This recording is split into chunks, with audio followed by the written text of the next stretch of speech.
All right, what is up, everybody? Welcome to a beta episode of Health Theory. I've got some amazing people joining me who will no doubt be back when we launch this boy officially.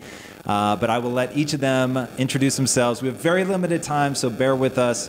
But starting over here with a dear, dear, dear friend of mine, Mr. Yemeni Mesa. Tell us a little bit about yourself. Hey, Tom. Thank you. I am the president of No Foods. We are a company that's on a mission to rescue us from the modern day diet that's comprised of like grain, gluten-based foods by bringing products to market that taste like the carby foods that we like without the metabolic consequences. Nice. And I will say, eat your microphone. You're going to want to get that closer for Shways. That goes for all of you guys. There it is. All right. Yeah, just yank that bad boy. All right. Go for it. Next up. Yeah, thanks, Tom. My name is Ryan Lowery, president and co-founder of the Applied Science and Performance Institute in Tampa. We just published the Ketogenic Bible, and really our goal is to change lives through science and innovation. So very similar to everyone here is really to help people change and inspire people's lives. Love it. All right. Jacob Wilson, also with Ryan Lowery, co-founder of Applied Science and Performance Institute. And like you said, change lives through science and innovation, but also take all that information that was so difficult before in science that only scientists could understand and make it essentially easily digestible to the public. Nice. Love it. And so we obviously go back. In fact, all three of us connected through Quest. Yemeni and I go back years and years, and then met you guys. Love what you're doing. Super active socially, which is awesome. And definitely anybody out there, by the way, you're going to want to follow these guys.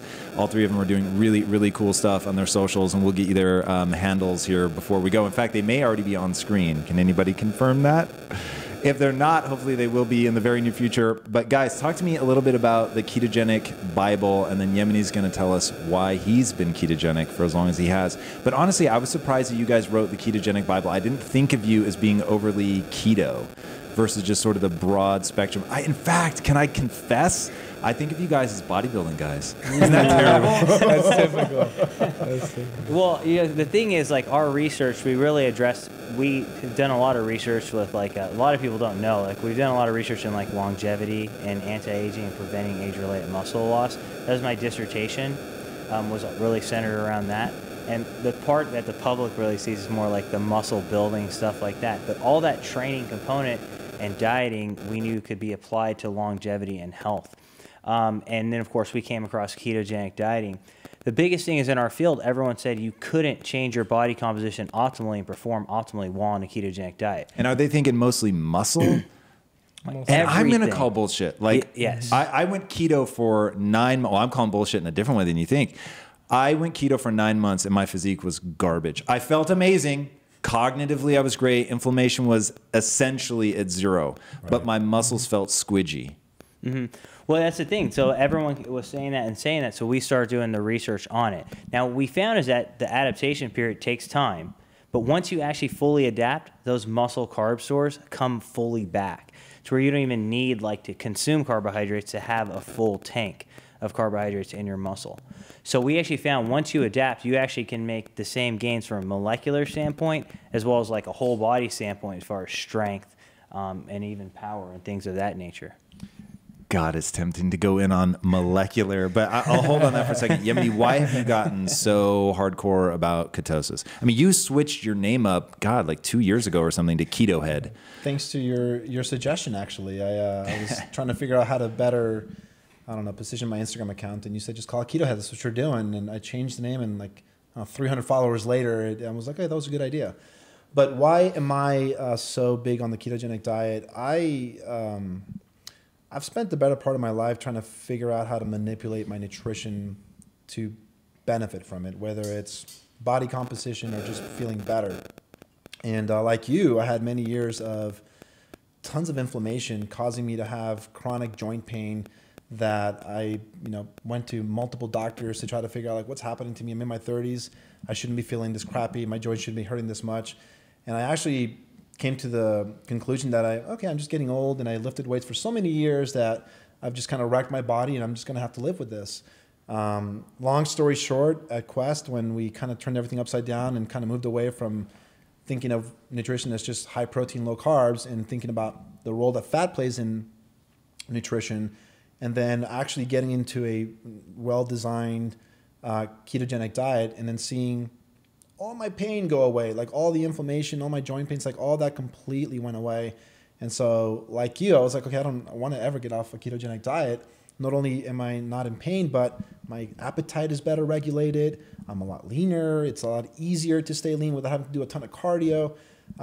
So that's why I just like, okay, this is a no-brainer. This is easy for me. I'm getting a lot of really good results.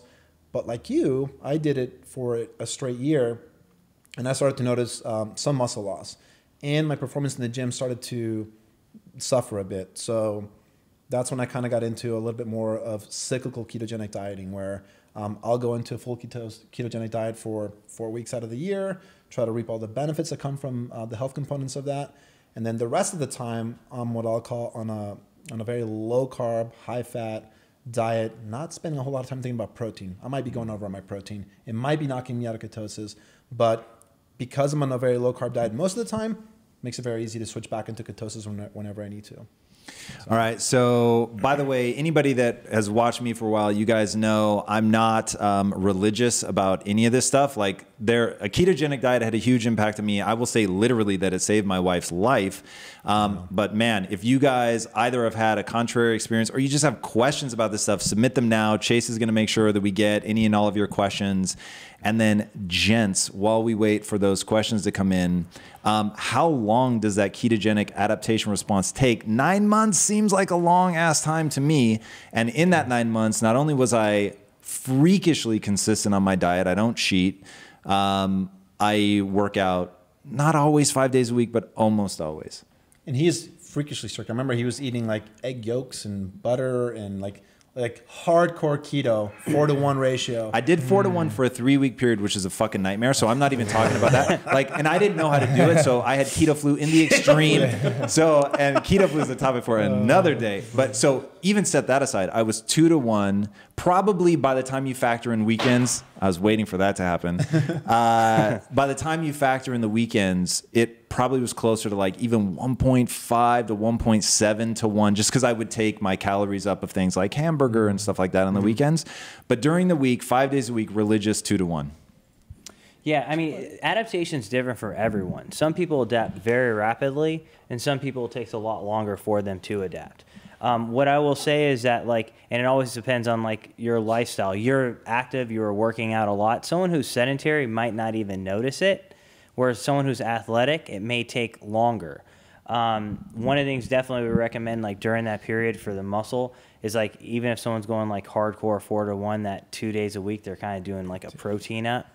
And we talked about that with Yemeni earlier. I think that's key for maintaining muscle. Because like the 4-to-1, I know as personally, I lose muscle pretty rapidly. And I suppose before we go too far, can you explain 2-to-1, 4-to-1? What does that mean? Yeah, so that's basically like either the grams of fat over they call it the ketogenic over the anti-ketogenic factors, ketogenic being fat, Nice. Anti-ketogenic factors meaning carbs, and they classify protein as purely anti-ketogenic, just up for debate. But fat, so your grams of fat over your grams of carbohydrates plus protein. So that would be 4-to-1 if it's 4 times the amount of fat over carbohydrates and protein. Nice Good catch. catch. All right, we're going to write that down for Great now. catch. 4 calories of fat, you would have 1 calorie of protein and carbs combined. Correct. Is what that would mean. So that's actually difficult to achieve, a 4-to-1 ratio. It's very difficult. Very difficult. It is. And we find that everything too, I found like, and we talked, at first time I met you, you were talking about fasting and like intermittent fasting. I find that ketogenic diet is a lot easier with fasting and intermittent fasting. Like Intermittent Dude, eating. intermittent eating. Yeah. We don't call it intermittent fasting anymore? What's going on? It's a positive. It's a positive version. Get the of fuck out of here. So let me tell you right now, on impact theory, motherfuckers, like we call a spade a spade. So I just cannot be a part of the trigger culture. So anyway, intermittent fasting, intermittent eating, whatever like floats your boat. Yeah. That from a fat loss perspective, this is the one thing about a keto diet that you literally, it's like the Matrix. You can't tell somebody what the Matrix is. They have to experience it for themselves. You cannot tell somebody how keto changes your relationship to hunger until they've done it. And that was probably the biggest change in my life was I think about food essentially constantly, right? And I've got like my identity is all about discipline and being able to not eat, despite the fact that I want to, being able to eat towards a goal, right? And I did that for 2 years. I did basically rabbit starvation. Okay. So my protein was ultra high. My fat was ultra low. My carbs were ultra low. And I was losing fat hand over fist. It was awesome. But emotionally, it was devastating. And I was just crippled by hunger. And you guys know Mike and Ron. So Mike and Ron, back at our tech company, when I first started losing the weight, probably about 9 months into it, they pulled me aside and said, dude, you don't have a personality anymore. And that's when I realized, wow, I probably need to take my calories up a bit. I was existing around 1,200 calories a day. I would spike a little bit on the weekends, but that gets pretty rough. So when you're doing intermittent fasting on a keto diet and you're burning ketones, it is so much easier. And my question is, why? Right. Well, yeah. No insulin spikes. Right. You're not riding that roller coaster of spiking blood glucose and insulin and then kind of riding it down. And one of the best ways we kind of describe it is really putting appetite back in your control. I think, unfortunately, we live in a society where people are like, well, it's just as easy as putting the fork down, just eat less and move more. And if it were only that easy, we wouldn't have a lot of the problems that we have in today's world. But people are like that all the time. Imagine living in that constantly, day after day after day, of being starving after eating a full meal, and you just don't have the same appetite satiety regulation that your friend has. So being able to put the appetite back in the person's control, I think, is what really drives the intermittent fasting, the ketogenic diet, and where you see a lot of success from it. Nice. All right, real fast. We have a question in the live feed here from Facebook. In the epilepsy, nope, that's from Chase. I know that much. Here we go. Steve Welsh. Where does fish fit into the keto diet? I mean, fish is, especially like fattier fishes, particularly like salmon. Give us some examples. Salmon is an excellent fish. It fits very well into the ketogenic diet. Healthy fats, better to hit your ratios. Then, like, for example, I wouldn't do like the water-packed like tuna. It's going to be harder. You have to add a lot of fat to it. But I think things like salmon are going to be easier because they're higher in And how fat. would you add fat to it? Well, it depends on like how you like your tuna, but I would say That button right there. yeah, I what would is say. that I mean, music? I add like mayo to mine. Really? Personally, I mean- Wait, doesn't mayo have weird stuff in it? I haven't eaten mayo in over a decade. Yeah, I'm not a mayo guy. Yeah, What's in mayo? Mayo's fine? On a like keto fine? There's no sugar, there's no carb source. No, mayo's pretty much all fat. What's mayo made Wow. out of? I don't ever use it. I literally have no idea. Yeah. It's like a mystery sauce as far as I'm concerned. Somebody will tell us. Wow, okay. That's what's that? Egg and It's oil. pretty much Really? it. Weird. Wow. Yeah, it's Maybe like mayo Well, there you have It's it. I It's learned something new today. That's Yeah. amazing. All right, we have another question here from Payush Kamdnani. I think I got close on that. I think that was really good. Do you have a suggestion for bedridden patients? Uh-oh. Do you have a suggestion for people stuck in a bed? And basically, I think the question is they can't exercise, right? So now what? Well, here's the thing. As far as ketogenic dieting, I think it's going to be great for people who are bed rested because ketones themselves, I think, are muscle sparing. Like, we have good data on that. So ketones themselves are muscle sparing. So I think that will help that prevent them from losing muscle while they're bed rested. I mean, there's other like hacks or whatever that you can do when you're bed rested. If they can move somewhat while they're in bed, I would use stuff like blood flow restriction. Because there's studies. What the hell is that? So blood flow restriction, for example, is something where I take a wrap, I wrap it around my limb, and it actually causes pooling of blood in the limb. There's studies with people who are bed rested where they wrap the limb. It causes sort of a swelling response in the leg, almost like when you exercise, you get a swelling response, and you get like lower oxygen levels, almost like you get like during exercise. And then you unwrap and you wrap for like a couple minutes, unwrap. And that mimics exercise, and you spare a lot of the muscle. They're looking at a lot of stuff like this in NASA and bed rest models. Yeah. Super random question, has nothing to do with ketosis, Yeah. but what do you guys think is, how much can you get the biological response or give the body the input that it's exercising without actually exercising. So think of it as body-produced ketones versus exogenous Like ketones. electrode. Yeah, so I'm on the board of a company called Modius Health, and it uses vestibular stimulation to trick the body into thinking that it's exercising, so it upregulates metabolism. I won't vouch for it. I'm just saying that's the hypothesis. It's fucking interesting. It definitely makes you sleep more, and it may help in weight loss. Jury's out. But it's that whole concept that there are things that you can do to the body to make it think that it's going through exercise. So it has the physiological response, like this wrapping notion, which I've never heard of. Yeah. So yeah, for sure. Like the blood flow restriction is definitely a way to. What happens during exercise? Sometimes you get hypoxia in the muscle. You know, especially when you're resistance training, you get that. You get a blood pump. You wrap the limb, you get that.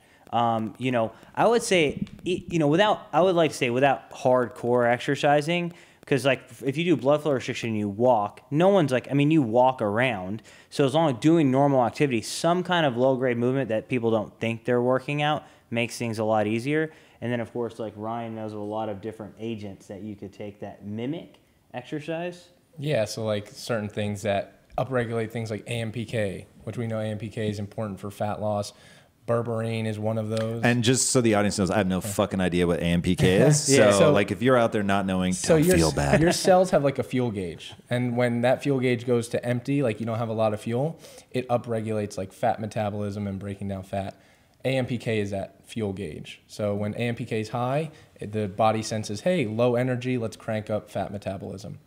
Things like berberine, which lowers blood glucose. Metformin, people have played around with. Metformin's interesting. There are some people that I really trust that are like on the low, like, I'm taking metformin. And it's like, what the fuck? Like, what's going on with metformin? I've mentioned metformin before, but berberine, like you can do a quick blood test. Is that over the counter? Yeah. Like, what the hell? I don't even know what berberine is. Yeah, metformin. Is it? Metformin, berberine is, yeah. You can but metformin's prescription, right? Yeah, metformin's prescription. Berberine over the counter. Yeah. Yes. Because I just buy my berberine on Amazon. Yeah. But I've tested like cheat day with and without berberine.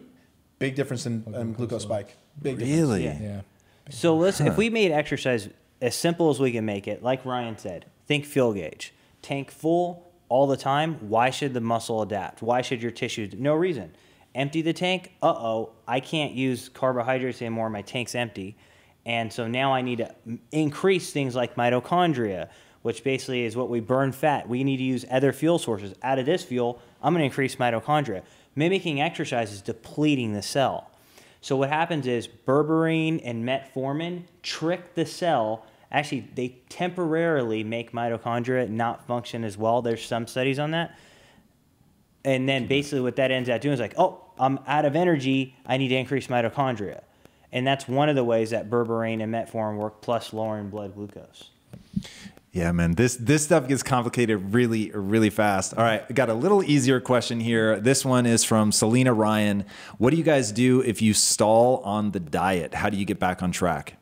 Great question. I think incorporating in, one of the first ways is incorporating in like intermittent fasting. So I think when you stall, look at your meal frequency. Are you eating 4 or 5? When we were in the bodybuilding days, you're eating 8 to 10 meals a day. Look at your meal frequency and see how you can cut that back. And then also have a protein up. We were talking about this a little bit earlier, is increase your protein, that we call it like a cheat day. Have a day where you're increasing your protein. You're not blowing it out and having a ton of carbohydrates and then you feel like crap for the next week. You're increasing your protein, kind of get things back up and then get right back into it the next day. Those are 2 hacks. Yeah. I found that for me, there is no one. I found it. Here's my perfect macro ratios, and now I'm home free. It is a constantly evolving, changing dynamic. So I'm sometimes tweaking my fat intake and bringing it up or down. Sometimes my protein intake. So it varies from week to week. If I do ever get stalled out, I'll occasionally do like a 3-day fast. It kind of resets everything. You did a recent one and had a really good experience. And then get right back into it, and everything seems to be up and running again. So, awesome. And ways to avoid stalling are possibly calorie cycling, which I guess intermittent fasting is a way to calorie cycle efficiently. So there is studies where that prevents you from stalling. And I'll say cheat less, right? So, and I don't use cheat like as a bad word. It's just the nomenclature that people use, especially in the bodybuilding world where I came up in all this stuff, where So I used to give you an idea, I used to do epic cheat days. I mean, these are hilarious. Where if, in fact, anybody All-day out there, buffet cheat days. oh yes, if you want to turn a random Tuesday into fucking Christmas morning, all you have to do is starve yourself for 5 or 6 days leading up to it, and then allow yourself to eat anything you want for that day. I would wake up at like, and this was back when I used to sleep a lot. I would wake up at like 4 or 5 in the morning, just like giddy because it was my Saturday cheat day. My wife called me. She's like, "Where are you?" And I was waiting outside the Cheesecake Factory, waiting for them to open. Oh yeah, and we used to just buy like an unimaginable amount of food, and it was awesome. Now I would take 2 steps forward and then 1.9 back, and so it was very slow gains. So you can make adjustments like that. All right, we're gonna have to wrap really soon, so I want to rapid fire through a couple of these questions. Let's go. Oh, where'd it go? Here we go. Perfect. Alex Cashman, would you recommend a ketogenic diet for a teenager with an active lifestyle? I think it ultimately depends on their goal. One of the things that we are talking about is anyone that's involved in contact sports. Right now, there's a huge need for protecting kids' brains in any kind of contact sport. One of the things that we know is that ketones are a very good fuel for neuroprotection purposes. Ketones themselves. From literal head trauma. Head trauma, big time. And I think especially football, we're seeing it develop more in NFL players now. But if that's a concern for athletes at that age, I absolutely think that providing that source of fuel to help protect their brain is essential. Any I other would say get answers? into a habit of eating less carbs. Just start with that as a teenager. It's things that are loaded with gluten and grains. Try to get into a habit of eating less of those things. Probably as a teenager, you're very efficient in using glucose right now, so you wouldn't have to be too worried about it. But as you get older, you're going to want to have developed those habits already, so you don't have to kind of start from scratch. And it's interesting that individuals who are younger actually can use fat better. And it seems that as we age, and I think it's because people are eating carbs throughout all youth, that program to be able to use fat turns off. So they actually might be more easily adaptable to ketogenic dieting. That's interesting. Yeah. Very interesting. All right, we've got one I'll answer very quickly so we can sneak one more in. So this is from Brandon Carney. Can you give a sample day of eating utilizing a 16:8 ratio fast with the keto diet? What he means by that is keeping your eating into an 8-hour window so that you're intermittent fasting, intermittent eating over a 16-hour period. So you go without eating. I'm going to do that right now. So I am right now documenting everything that I eat for the next week. So people can see last week I was high protein. Over the weekend I was very high calories. So I came in today with a 0.1 ketone reading.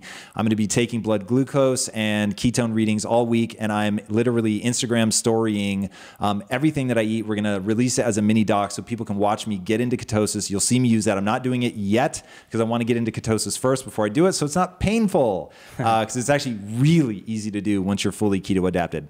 All right, here's another short one that I have 0 answers to, but this is from Jay Neal. Is there a recommended keto app to manage the diet on a daily We were basis? just talking about that.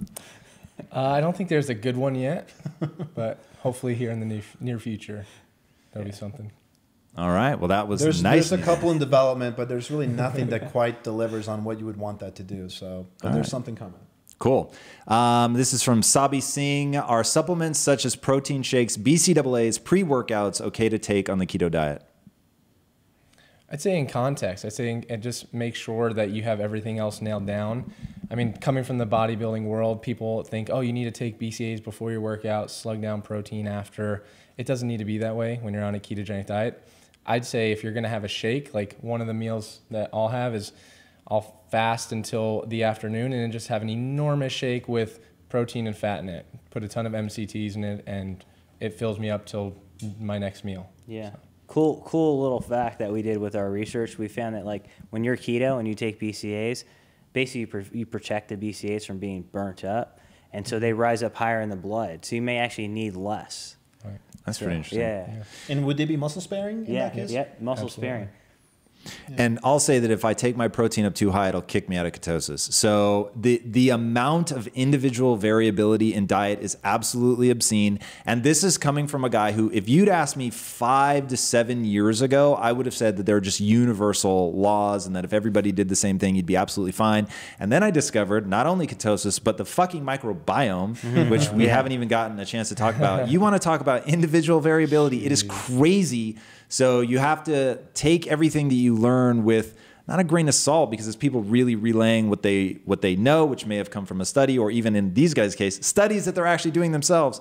But then you have to try it out on yourself, and it's pretty crazy. I'm sure you guys have read Wired to Eat by Rob Wolf. Oh, yeah. All right, so in that book, he talks about somebody who would have a lower glucose spike to a cookie than they did to a banana, and then other people that are vice tested that with versa. somebody else, both eating the same thing. Check our blood glucose, way different blood glucose response on the other person's versus me, and it's the same piece of fruit. It's so weird. It's so weird. So there's just a ton of variability. You guys, unfortunately, there's no easy answer. You're going to have to test this all for yourself. All right, before we wrap, just real fast, tell everybody individually where they can find you, and then definitely you too, tell them what they're going to find when they get there, because you have one of the most interesting feeds in the world.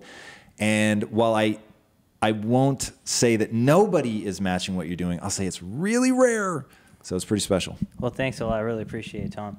The Muscle PhD is one of our Instagrams, the Muscle PhD, and basically like we try and make things easier, basically, where we take all that hardcore scientific information and put it into English, right? So I talked to Yemeni earlier today. You know, like when you eat a no foods product, it's just like, oh, it's heaven. You just experience it.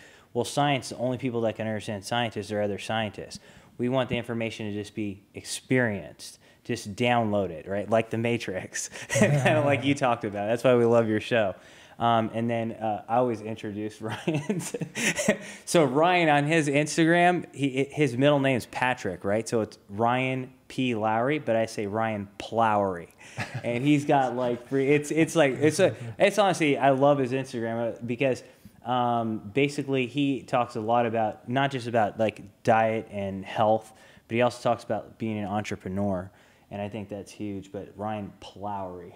And you know, it's a lot of it's too is the community. I mean, surrounding yourself with the right people. I love sharing content from other people and really spreading the word of positivity and making it so we live in such a world that's centered around negativity. It's like, well, if you get the right people around you, you can kind of reverse that and bring up positivity and make it louder, right? Yeah.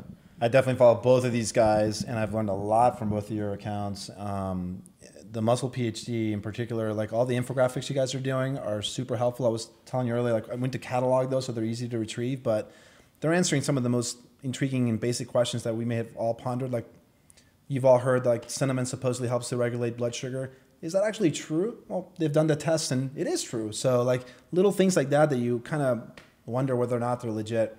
You can get those answers there, but anyway, definitely follow you guys. Mine is keto_head, so keto head. And what you can expect to see on my Instagram account is just all the keto foods that I eat. For the most part, it's a bunch of yummy keto foods and a lot of food porn. But I'm starting to add a lot more. The beach. A lot of like there's a lot of beach stuff. Hermosa Beach surfing. Yeah. There's a lot of that as well. But expect to see a lot more. I'm excited to get involved with the community that's been building there. Like you mentioned, there's so much positivity, so many great questions, so much to learn. You guys who follow me now know that I love to engage. And if you've not discovered it yet, jump on board and happy to chat with you. Nice. Love it. All right, guys.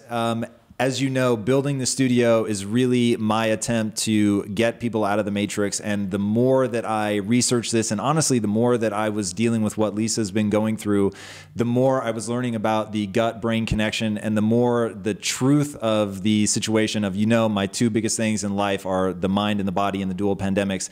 And I used to think that they were connected, but essentially separate. And now I'm realizing, hey, there's really no separation between the two. So we're going to be going really hard on health-based content with this show that's in beta, but I'd love to know what you guys think. Health Theory. Let us know what you think of the ones that we've done so far, what you'd like to see in the future. That would be really, really incredible. We'll be doing them live. We'll also post them later on YouTube. Be sure to check that out. We'll do clips on Facebook, all the normal stuff that we do. So thank you guys so much for joining us. Be sure to follow these guys. I'm telling you that their stuff is absolutely amazing. And if you haven't already, be sure to subscribe.